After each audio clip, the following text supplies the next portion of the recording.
曾笑着說，曾喊着說，說謊已不經意自然，人似夢偶，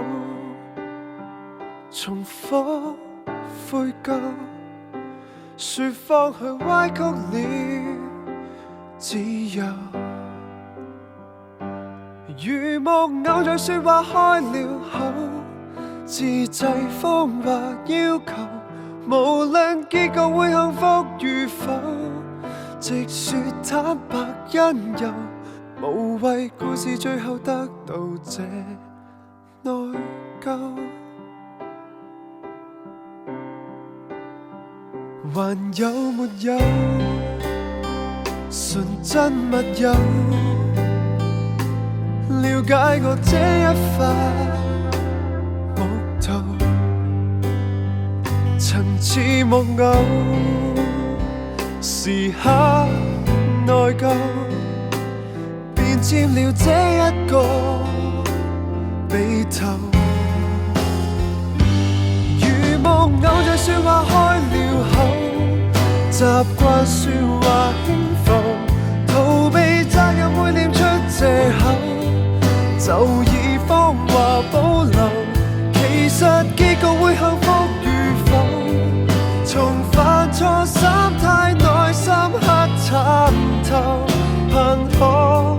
自救。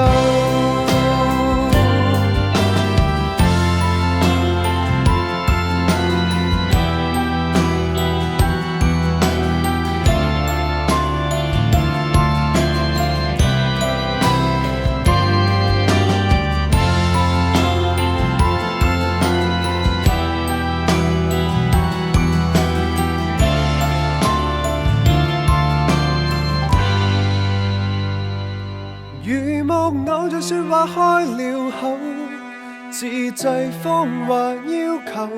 無論結局會幸福與否，直說坦白因由，無謂故事最後得到這內疚。期望以後說話不顫抖，木偶放下憂愁，原諒往日幼稚的藉口，木偶心內懇求，期望結局會幸福永久，重犯錯心態內深刻參透，盼可自救。